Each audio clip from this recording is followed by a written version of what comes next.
Vous avez obtenu plus de 500 signatures là où d'autres ont échoué, et pourtant les Français ne vous connaissent pas. Pourquoi? Bah, si les gens français ne me connaissent pas, c'est parce que depuis 10 ans que j'ai créé ce mouvement politique, le moins qu'on puisse dire, c'est que j'ai pas été beaucoup m'inviter dans toutes les radios et dans toutes les C'est uniquement télévisions. la faute des médias? Non, parce que, enfin oui, largement, parce que sur Internet, je suis très connu. UPR.fr, c'est notre site, le site du parti que j'ai créé, est le site le plus consulté de tous les partis politiques français. Et notre chaîne YouTube Union populaire républicaine a dépassé les 10 millions de vues, ce qui est considérable. Je vais vous donner un exemple. Comment vous expliquez ça? Mais j'explique ça par le fait que nous avons demandé beaucoup, gentiment, poliment, à beaucoup de chaînes de radio et de télévision, les grandes chaînes de radio et de télévision depuis des années, d'être invités. Et puis à chaque fois, on me disait non. Voilà, il y avait une fin de non-recevoir. Parce que quand on voit les sondages, et on va les voir, vous êtes dans l'infinitésimal, dans le 0,5. Mais vous voyez bien que les sondages sont faux. Pendant hier, nous avons eu 6500 personnes. C'est vraiment considérable. C'est à l'endroit même où s'était tenu le 3 décembre dernier la primaire, vous savez, la réunion pour la primaire du Parti socialiste, la Belle Alliance, populaire, où il y avait eu 2500 personnes à tout casser. D'ailleurs, la presse s'en était fait l'écho. Et moi, je voyais hier les propriétaires des lieux qui n'en revenaient pas. Effectivement, on a fait pratiquement 3 fois plus de monde que les socialistes. Bon, au même moment, hier, il se tenait à l'île de la Réunion, il y avait une réunion avec M. Macron, et qui a tourné au fiasco. Il n'a pas fait le plein. Non seulement il n'a pas fait le plein, mais les gens s'en allaient, parce que les gens, ils écoutent M. Macron, ils se rendent compte que c'est absolument creux, que c'est vide, ce sont des slogans totalement vides. Et les gens finissent par choisir la qualité. Nous, si nous avons tant de monde, il fallait voir la ferveur, il fallait voir l'enthousiasme et la ferveur. Il n'y a personne qui est parti avant, il y a des gens qui sont arrivés pendant. Il fallait voir la ferveur. Et pourquoi ça? Parce que moi, je vais au fond des choses, parce que depuis 10 ans que j'ai créé ce mouvement politique pour rappeler les Français à se rassembler au-dessus du clivage droite-gauche pour faire sortir la France de l'Union européenne, de l'euro et de l'OTAN. 1, je n'ai jamais varié. 2, je refuse toute ambiguïté. On parlera sans doute des programmes de quelques autres candidats. Qui se rapprochent de beaucoup d'autres. J'imagine ce que vous allez me dire. Je suis le seul candidat du Frexit, c'est-à-dire le seul qui prend l'engagement solennel. Si je suis élu, la première chose que je fais, parce que c'est la première chose que je fais, attendez, je termine mon propos. La première chose que je fais, je convie les chefs d'État et de gouvernement de l'Union européenne à venir, et je leur annonce la décision souveraine des Français de sortir de l'Union européenne, ce que vont faire les Britanniques le 29 mars de ce mois. Alors juste avant que vous reveniez là-dessus plus en détail sur votre parti, les réseaux sociaux.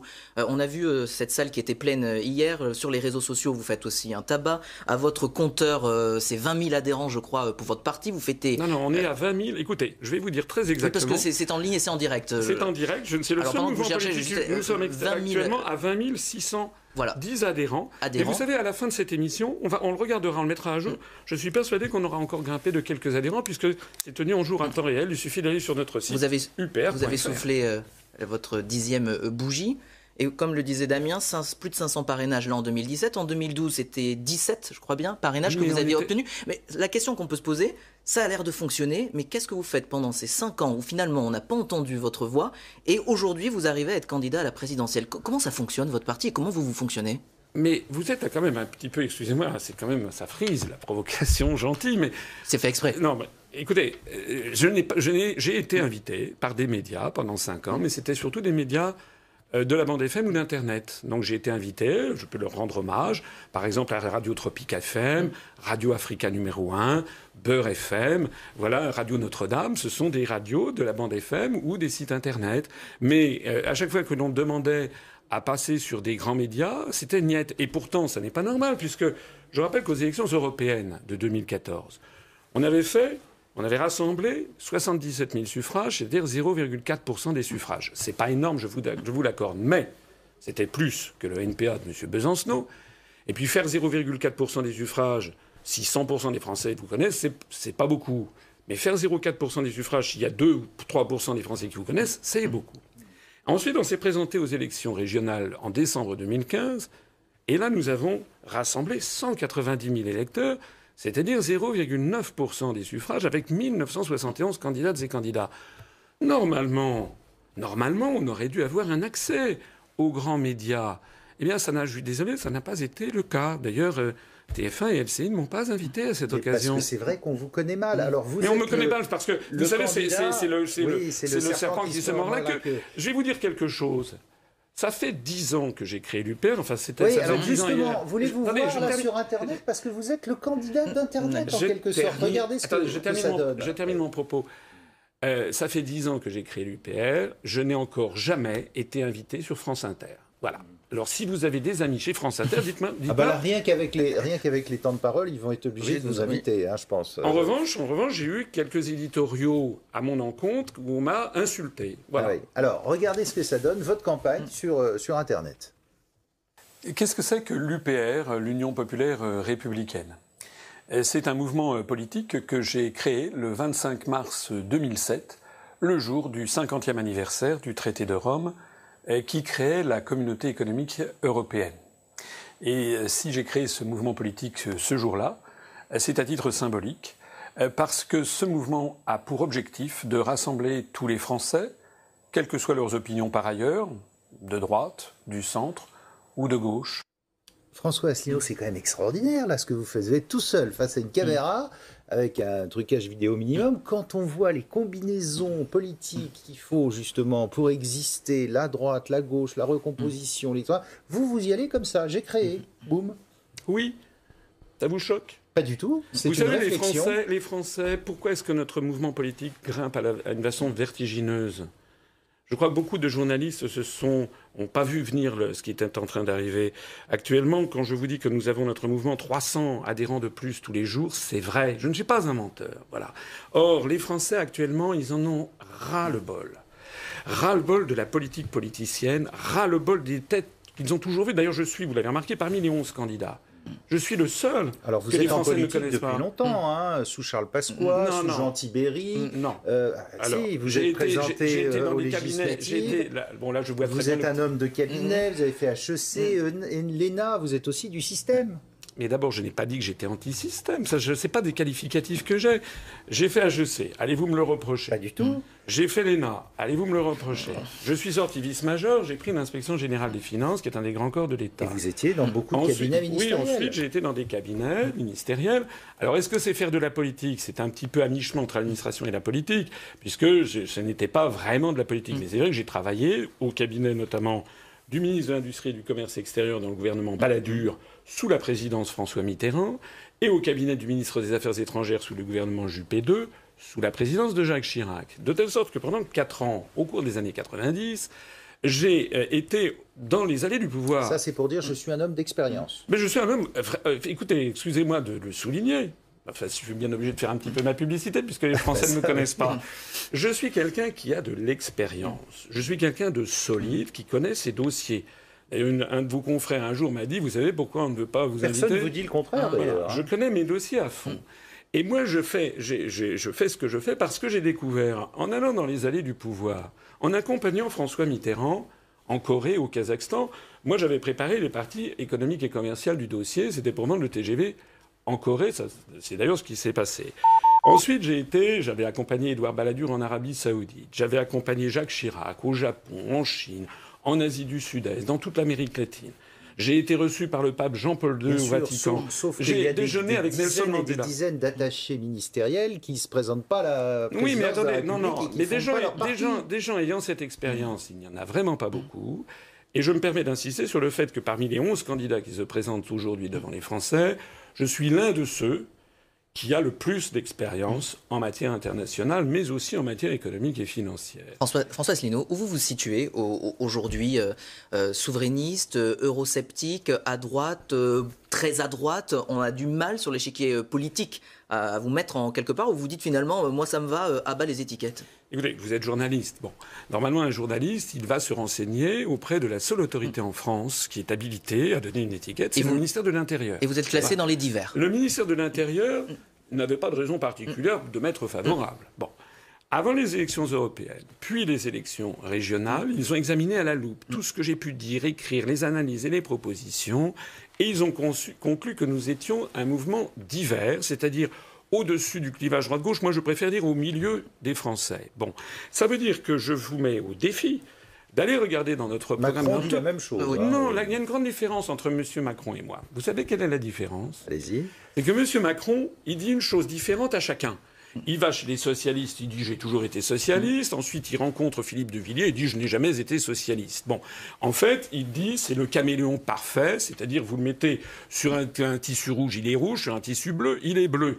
Bon, vous savez comment on coince un caméléon, il faut le mettre sur un tissu écossais. Bon, moi, je dis toujours la même chose à tout le monde, c'est-à-dire que je dis aux gens qui m'ont rejoint, et qui sont plus de 20 600, et qui viennent de tous les horizons, de droite, du centre, de gauche, avec d'ailleurs une majorité de gens de gauche. Hier, par exemple... On en trouve beaucoup dans vos meetings, justement, oui, hier, des anciens qui ont voté socialiste, même à l'extrême gauche. Voilà. C'est ça le profil des militants, de vos électeurs? Et plutôt ça, parce que c'est un mouvement qui refuse tout extrémisme, qui n'a par exemple strictement rien à voir avec les propos anti-immigrés, islamophobes, etc. de Mme Le Pen.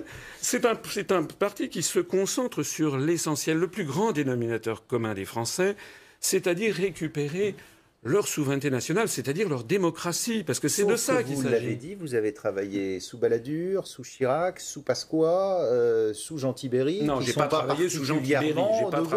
Je n'ai pas travaillé sous Jean Tibéry. Vous étiez conseiller de Paris. Oui, d'ailleurs, j'avais quitté ce groupe, j'étais mis en non inscrit, et effectivement, j'ai travaillé auprès de M. Pasqua. Je n'en disconviens absolument pas. C'était au Conseil général des Hauts-de-Seine, tout à fait.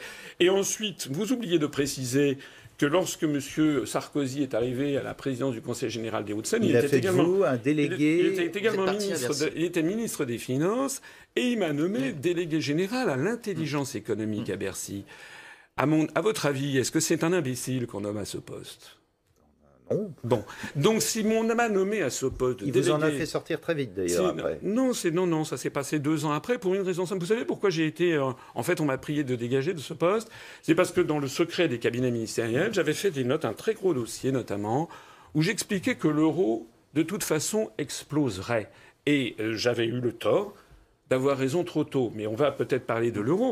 Si nous voulons sortir de l'Union européenne et de l'euro... Alors, justement, ça n'est votre colonne vertébrale, c'est ça. C'est sortir de l'Europe, de l'euro, aussi de l'OTAN, et tout ira mieux? Alors, je n'ai pas dit que tout ira mieux. Bon, c'est comme si on avait dit à Charles de Gaulle en juin 40, alors voilà, vous voulez poursuivre la résistance, vous voulez créer la France libre, donc pour vous, tout ira mieux si les Allemands s'en vont. Mais évidemment, tout n'irait pas forcément. Il y aura des choses qui continueront d'aller mal, il y aura toujours des problèmes. Il le disait d'ailleurs, il y aura des problèmes avant, il y en aura après. Mais pourquoi est-ce que je veux sortir de l'Union européenne, de l'euro et de l'OTAN? Parce que l'Union européenne nous a volé notre démocratie, parce qu'elle nous impose des politiques que les Français ne veulent pas, et parce qu'elle nous entraîne à la ruine. Je vais prendre 2-3 exemples, si vous me le permettez. Pourquoi y a-t-il des délocalisations industrielles? Parce qu'il y a un article, qui est l'article 63 du traité sur le fonctionnement de l'Union européenne, qui force à la libre circulation des mouvements de capitaux. Ça n'existait pas avant 92. Et dans la langue française, le mot même de délocalisation est apparu en 1993, lorsqu'une entreprise, il s'agissait d'une entreprise Hoover à Dijon qui fabriquait des aspirateurs, a transféré son usine à l'étranger. Les délocalisations, c'est aussi dû à la mondialisation en général. Non, monsieur. C'est pas que l'Europe. Non. La mondialisation... Quand le textile est allé faire des t-shirts en Chine, c'était pas l'Europe. Bien sûr que si. Quand Moulinex est allé faire son petit électroménager ailleurs qu'en Normandie, c'était pas dû à l'Europe, c'était les coûts salariaux qui étaient moins chers. C'est justement dû à la libre circulation des mouvements de capitaux. Ça, c'est le premier point. Mais ça, c'est la mondialisation. Oui, non, attendez, vous me laissez parler. Oui. Bon, la mondialisation, c'est un jeu de dupes. Parce que figurez-vous que, effectivement, toutes les entreprises françaises peuvent aller se délocaliser en Chine, ça c'est vrai, ou en Tunisie, ou en Slovaquie. Mais en revanche, nous, par exemple, les Chinois peuvent acheter 1700 hectares de terre dans le Béret, c'était le cas au mois d'avril 2016. L'émir du Qatar peut racheter 5% de Vinci, peut acheter des hôtels ou le Paris Saint-Germain, etc. Mais l'inverse, ce n'est pas vrai. Parce que la grande majorité des États du monde n'ont pas accepté la libre circulation des mouvements de capitaux. C'est ça. C'est-à-dire que les Chinois peuvent acheter 1600 hectares de terre dans le Berry, mais si vous gagnez, par exemple, à l'euro-million, et que vous voulez acheter, par exemple, des hectares d'un grand cru de thé de Chine, vous ne le pourrez pas. PSA vend plus de voitures en Chine qu'en Europe, hein. Mais ça fait de sacrées rentrées d'argent. Je n'ai pas dit... Écoutez, jusqu'en 1992, il y avait un contrôle des mouvements de capitaux. Qui dit contrôle ne dit pas interdiction, dit contrôle. Par exemple, Peugeot avait eu l'autorisation d'aller s'implanter en Iran pour y fabriquer des voitures. Bon, et il retourne en ce moment, d'ailleurs. Voilà. Mais maintenant, là, ce dont il s'agit, c'est que si on veut lutter contre les délocalisations torrentielles, il n'y a pas d'autre solution que celle qui consiste à rétablir les mouvements de capitaux. C'est pas la seule chose. L'article 106 du traité sur le fonctionnement de l'Union européenne condamne les services publics, nous force à privatiser les services publics. Et moi, je dis, dans mon programme, parce que mon programme, c'est pas uniquement un programme négatif, il y a beaucoup de choses positives. Parce que vous renationalisez en masse. Je veux renationaliser les grands services publics à la française, dont d'ailleurs certains sont encore largement nationalisés. Mais je veux interdire GDF, France Télécom, qui s'appelle Orange, La Poste, la SNCF. Oui, et même TF1. TF1. Absolument. Pourquoi et les grandes banques bénéficiant de fonds publics. Ainsi, je me permets de préciser que les grandes sociétés d'autoroutes, dont la gestion a été privatisée, ainsi également que les grandes sociétés de concession. Et là, on revient dans l'esprit du début de la Ve République, où vous retournez 40 ans en arrière. Vous savez, les États-Unis d'Europe, quand ça a été lancé par Victor Hugo en 1849. Donc là, ça fait quand même à peu près 170 ans, n'est-ce pas, en arrière. Bon, moi, je veux ce que veulent les Français. Je suis le porte-parole des Français. Les Français ne veulent pas d'une société à l'américaine. Ils ne veulent pas plusieurs compagnies d'électricité. Non, je ne le pense pas. Je pense d'opérateurs téléphoniques, par exemple. Mais les opérateurs téléphoniques privés pourront continuer d'exister. D'accord. Je ne vais pas tout renationaliser. C'est un programme qui est beaucoup moins... renationaliser TF1, par exemple. Parce que TF1 était une entreprise publique qui a été privatisée en 1986. Parce qu'elles étaient toutes publiques absolument. avant. Et puis à l'époque, il n'y avait pas ce qui est arrivé ensuite, c'est-à-dire la floraison de sociétés de télévision privées. Je ne veux pas nationaliser ni BFM TV, ni Télé, ni cette floraison, cette bouquet de télévision qu'il y a eu. Mais en revanche, TF1, c'est un cas... Parce que le service public a déjà 6 ou 7 chaînes sur la TNT, par exemple. C'est un cas particulier. TF1, c'est la première part de marché. Et dans des grandes démocraties comme le Royaume-Uni ou le Japon, la première chaîne de télévision, parce qu'elle a un impact majeur sur l'opinion publique, est une entreprise publique. Vous refaites La Voix de la France, cher à Pompidou ? Ça sera une entreprise modèle en matière d'interactivité avec le public. Je veux notamment, par exemple, vous savez, les boîtiers médiamétrie. C'est une entreprise, la TF1 Nouvelle, c'est une entreprise qui sera la voix des Français. C'est-à-dire que les Français pourront voter pour avoir, par exemple, tel débat politique, pour avoir telle personnalité qu'ils veulent voir ou d'autres qu'ils ne veulent pas voir. Ils reprendront en main la gestion de l'information. Il y aurait une majorité de télévision et de radio publiques avec votre système. Mais écoutez, de toute façon, vous savez bien que les télévisions, en ce moment, sont en train de perdre constamment des parts de marché au bénéfice d'Internet. En 2016, pour la première fois, les Français ont passé plus d'heures en moyenne chaque jour devant Internet que devant les télévisions. C'est un service que je rends à TF1. Et puis dans TF1 nouveau modèle, je voudrais aussi... sûr que... Dans TF1, peut-être les actionnaires de TF1... Les actionnaires de TF1 ne sont peut-être pas d'accord. fait partie, évidemment. Mais attendez. L'idée, c'est aussi de faire TF1, que TF1 ouvre l'esprit des Français sur le monde. Je suis désolé de le dire. Ce qui pour vous n'est pas le cas actuellement. Non, je pense qu'actuellement, il y a une surreprésentation des productions américaines. Vous êtes là pour le dire. Non, mais une surreprésentation des productions américaines, par exemple. Moi, je voudrais qu'il y ait des films, une soirée, par exemple, une fois par mois, par exemple, une soirée indienne, et puis là, le mois suivant, une soirée avec des films russes, et puis une fois après, ça serait des films japonais, et puis des films sénégalais, pour que les Français, et vous savez, ils adoreraient ça, vous verriez vos parts de marché augmenter, parce que les Français, moi je les vois. Hier, par exemple, les journalistes ont été sidérés non seulement par le nombre de personnes qui avaient au meeting hier, par la ferveur, mais aussi par l'extraordinaire diversité des Français que nous rassemblons. Quand vous êtes lancé, difficile de vous arrêter. François Asselineau, on va revenir un petit peu sur l'Europe, puisque, comme le disait Damien, colonne vertébrale de votre programme. On a vu cette Union européenne qui n'a jamais été autant contestée dans une présidentielle. Si on fait l'état des lieux de tous les candidats qui se présentent, on va dire presque 1 sur 2 veut remettre en question et en cause cette Europe. Qu'est-ce qui vous distingue du coup d'une Marine Le Pen, d'un Nicolas Dupont-Aignan? On va l'écouter, elle était en meeting à Lille. Et on entend votre réaction juste après.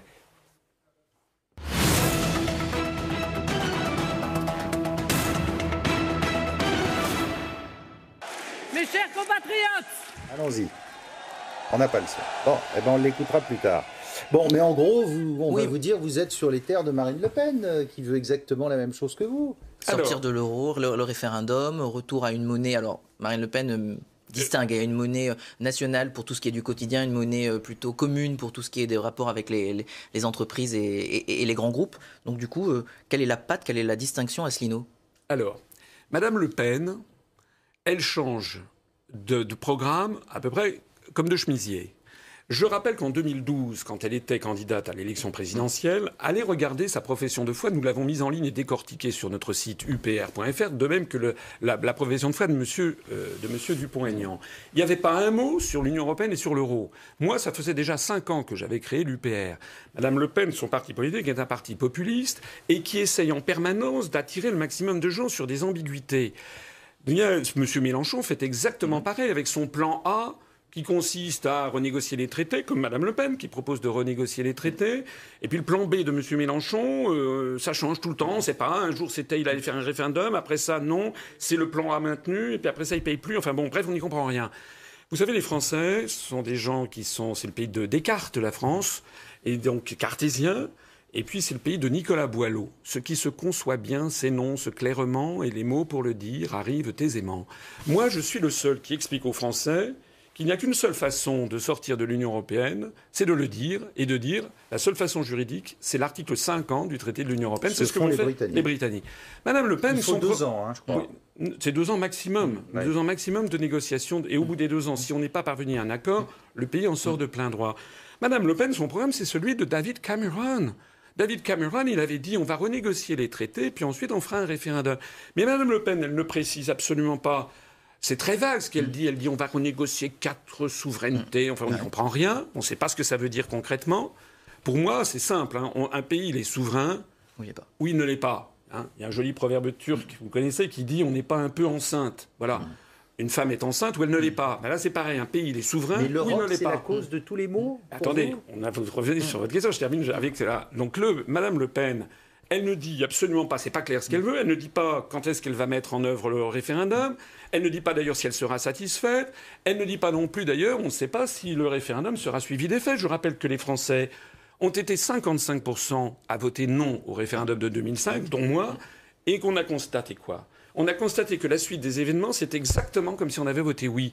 C'est-à-dire que depuis 2005, excusez-moi de le souligner, ça fait quand même 12 ans que la construction européenne est frappée d'une illégitimité fondamentale, un vice de forme, puisque les Français avaient dit non à ce référendum de 2005. Avec quel résultat pour vous, par rapport à vos propositions peut-être les Français, les téléspectateurs qui nous écoutent se disent « Oh là là, on va sortir de l'Europe ». François Asselineau, rassurez-nous, qu'est-ce qu'on va devenir si on sort de l'Europe ? Bien sûr. Alors, déjà, ce que je voudrais dire... Ça fait peur. Je sais que ça fait... Attendez, bien sûr, je sais que ça fait peur. Mais le gouverneur de la Banque de France, il y a 2 jours, a dit si on sort de l'Europe, c'est la catastrophe. Oui, je sais bien, il est payé pour ça. Bon, il ne va pas dire le contraire. Bon, moi, il y a quand même quelque chose... Tout à l'heure, vous m'interrogez sur ma biographie. J'ai été délégué général à l'intelligence économique.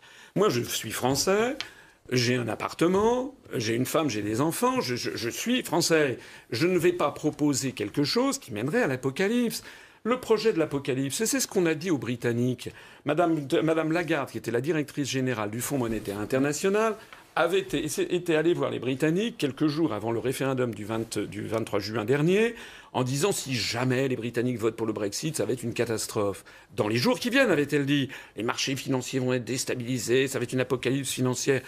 C'est pas vrai, il ne s'est rien passé.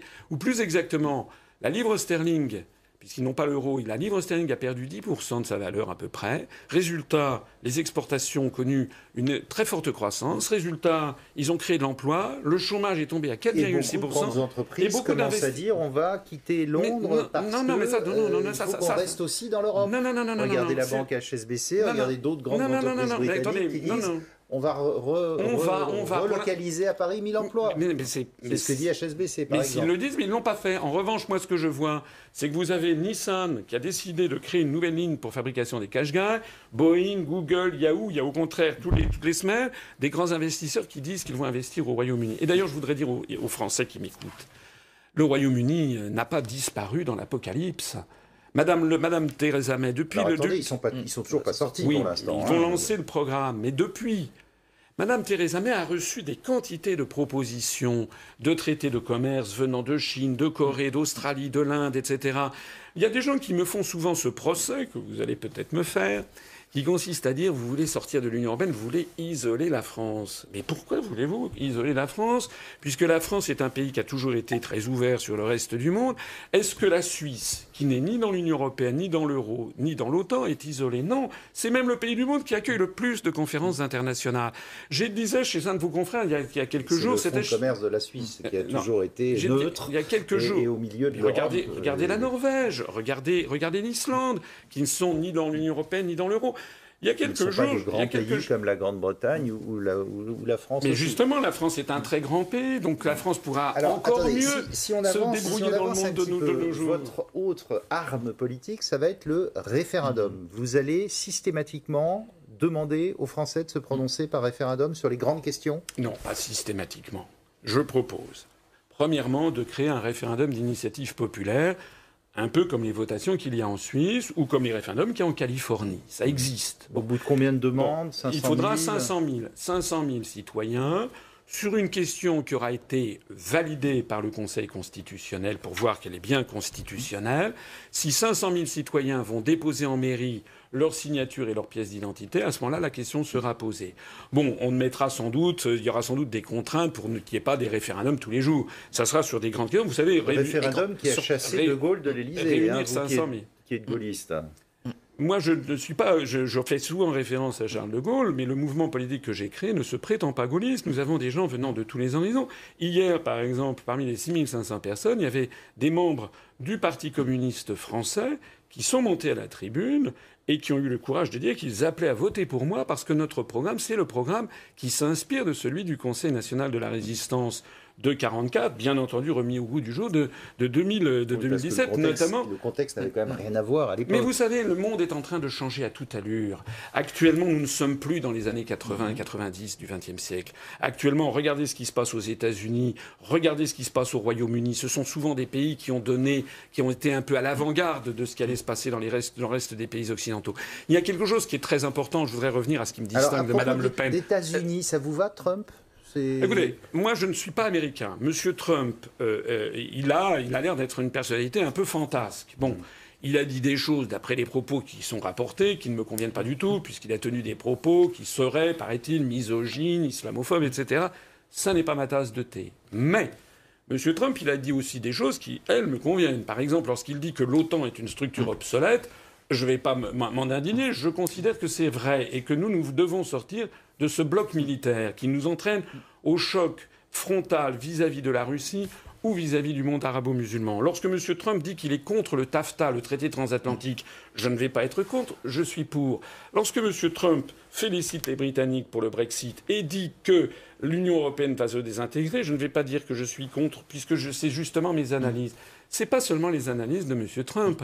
L'un des plus grands cabinets d'intelligence économique américains, qui s'appelle Stratfor, a publié une enquête au début de cette année en disant l'Union européenne va exploser. Et c'est parce que depuis ma longue carrière, j'ai été réputé pour voir les choses à l'avance et les choses loin, que je propose aux Français, pendant qu'il en est encore temps, de sortir de l'Union européenne et de l'euro avant d'être ensevelis sous l'échafaudage qui arrive. Quand Vladimir Poutine rencontre Marine Le Pen, là vous dites quoi? Vous qui êtes plutôt partisan, qui aimez bien les propos ou les positions du président russe, vous applaudissez demain, vous dites bien joué? Je n'ai pas spécialement dit que j'aimais bien les propos du président russe. Nous sommes le seul mouvement politique qui se soit rendu en 2015 pour fêter le 70e anniversaire de la victoire de l'Union soviétique sur Staline, sur Hitler, parce que, comme mon grand-père me l'expliquait quand j'étais petit, ce sont les soviétiques qui ont battu Hitler avec la bataille de Stalingrad. Et j'estime que tout problème politique mis à part, il était du devoir des Occidentaux d'aller rendre hommage aux Soviétiques qui ont perdu des dizaines de millions de morts contre Marine Le Pen, Vladimir Poutine. Mais moi, ça, c'est le problème de Mme Le Pen. Mme Le Pen, à l'évidence, Poutine vient d'arrêter aujourd'hui 700 manifestants pacifistes dans les rues de Moscou parce que la manifestation était illégale. Est-ce que je suis allé voir Poutine? Non. Mme Le Pen, elle a besoin de béquilles. Voilà. Mme Le Pen, c'est l'héritière d'une SARL paternelle. Elle a hérité de ça. Mais elle a besoin de béquilles. Elle a besoin de béquilles conceptuelles. Parce que c'est pas une femme de dossier. C'est connu dans le Landerneau. Donc elle a besoin... D'ailleurs, dès qu'il y a une émission politique un petit peu agressive, elle envoie M. Philippot. Parce qu'elle a peur. Elle a peur de se faire... Bon. Madame Le Pen, elle a besoin de béquilles médiatiques. Alors elle est allée vers le magazine Time. Vous vous rappelez, elle était allée à New York. Elle avait été adoubée par le magazine Time. Elle a besoin de la béquille de M. Poutine. Elle a besoin de béquilles idéologiques. Elle a besoin de béquilles financières. Elle est allée chercher de l'argent aux Émirats Arabes Unis, auprès de banques russes. À propos, mais moi, je n'ai besoin d'aucune béquille. Qui vous finance, justement? Nous, c'est... Parce que ça coûte cher de réunir 6500 personnes dans une salle. Oui, c'est vrai, ça coûte cher. De monter un parti, etc. Ça coûte cher, c'est tout à fait exact, mais c'est tout à fait compatible avec notre budget, le budget de campagne. Vous savez, le budget de campagne pour l'élection présidentielle, le plafond est de 23 millions d'euros. Bon. Nous avons budgété 800 000 euros. Il y a de quoi faire sourire de pitié, peut-être. Mais nous... L'argent que nous avons, c'est uniquement et exclusivement l'argent de nos donateurs et de nos adhérents et de leurs cotisations. Qui sont-ils, ces donateurs? Vous donnez leur nom? Ah bah non, je ne vais pas donner le nom, mais sachez que le maximum est de 7 500 euros par an et que nous avons à peu près 4 ou 5 personnes qui nous donnent 7 500 euros sur les 20 000. Vous voyez, il y a quelques personnes fortunées. Mais nous n'avons pas... On dit beaucoup dans les rédactions, de ce que je crois savoir, que certains candidats, M. Macron pour ne pas le nommer, lorsqu'il va aux États-Unis ou au Royaume-Uni, il rencontre des banquiers très riches qui lui donnent beaucoup d'argent. Moi, ça n'est pas le cas. J'ai lancé une collecte de fonds le 12 décembre dernier. Nous avons plus de 10 800 personnes qui ont participé à cette collecte de fonds. Depuis le 12 décembre, on a récolté plus de 1 million d'euros. Et nous avons budgété 800 000 euros pour la présidentielle et 1 million d'euros pour les législatives. Justement, combien de candidats pour les législatives? Ça se passe comment pour mettre une étiquette UPR sur un candidat qui va faire campagne? D'abord, premièrement, nous demandons, que ce soit quelqu'un qui soit membre de l'UPR, le candidat et le suppléant. 2, nous voulons que ce soit des candidats et des suppléants qui aient tous un casier judiciaire vierge. Ça fait partie d'ailleurs des réformes constitutionnelles que je propose, c'est qu'il soit obligatoire d'avoir un casier judiciaire pour concourir à un mandat électif. 3, nous essayons d'avoir la parité entre les hommes et les femmes pour les candidats. Et 4, nous examinons les candidats. Nous allons avoir, je vous rassure, ou je vous inquiète, je ne sais pas, mais nous allons avoir les 577 Donc, candidats. un candidat UPR investi dans chacune des circonscriptions. Et là, ce sera une grande première pour vous. Bien sûr, puisque nous n'avions... Vous savez, tout à l'heure, vous m'aviez demandé pourquoi aviez-vous eu 17 parrainages en 2012. D'abord, on reconnaissait quelque chose. C'est qu'à l'époque, personne ne savait combien de parrainages on avait obtenu si on n'avait pas les 500. Moi, je l'avais dit le vrai nombre. Parce qu'à l'époque, tous ceux qui n'avaient pas les 500... Vous ratissez la France pendant 5 ans pour les avoir? Je termine, mais moi j'avais dit le vrai nombre. J'avais dit 17. Et il y a des gens, beaucoup, qui ont adhéré parce qu'ils se sont dit « Ah, voilà quelqu'un qui dit la vérité, qui ne me prend pas pour un jambon. » Donc nous, on n'avait que 600 adhérents en 2011-2012. C'est pour ça qu'on n'avait pas pu avoir les parrainages. Maintenant, on a beaucoup de démarcheurs et c'est pour ça qu'on a pu les obtenir. Ouais. Les sondages, vous allez me dire encore une fois, les sondages, il faut les prendre avec des pincettes, vous donnent 0,5 en ce moment. Vous êtes vraiment au tout début. Il reste 1 mois pour la présidentielle. Vous le savez parfaitement, vous avez très peu de chances d'être futur président de la République. Deuxième tour, vous votez pour qui? Ou vous appelez à voter blanc? Notamment si Mme Le Pen est au deuxième tour. D'abord, je me permets excusez-moi, je m'inscris totalement en faux par rapport à ce que vous dites. Nous avons rassemblé hier 3 fois plus de monde que les socialistes le 3 décembre dernier. Si vous allez sur Internet, sur tous les sondages en ligne où mon nom figure, les résultats ont de quoi blesser ma modestie naturelle. J'arrive avec des scores énormes sur tous les scores sur Internet. Alors on va dire oui, mais c'est Internet. Il faut séduire 44 millions d'électeurs. Oui, mais sur Internet, quand vous avez des sondages sur Internet où il y a 100 000 personnes qui se sont prononcées et où on nous sort d'un chapeau des sondages dont on ne sait pas qui les a faits, où il y a 1000 personnes qui ont été consultées et où ces sondages ont fait l'objet de redressement... Il est impossible que je fasse 0,5 pour la raison simple, c'est qu'il y a 1 an et demi, au moment des régionales, alors que nous avions sans doute peut-être 5 fois moins d'adhérents, on avait fait près de 1%.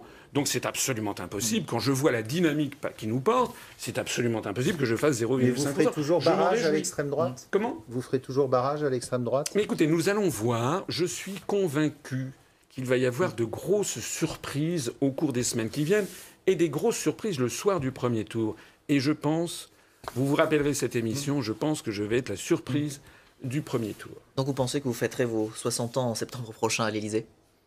Et pourquoi pas? Vous savez, 50% des Français ne savent plus pour qui voter, ne veulent plus. Ils sont dégoûtés par la situation actuelle. La campagne a sombré dans... C'est même pas de la médiocrité, c'est de l'infamie. Avec des affaires qui sortent tout le temps, les Français cherchent une offre nouvelle et les Français, ils veulent comprendre ce qui se passe. Moi, je leur propose tout ceci. Merci beaucoup, François Asselineau. Merci de m'avoir invité. Sur LCI, le président de l'Union populaire républicaine. Tout de suite, le journal sur LCI.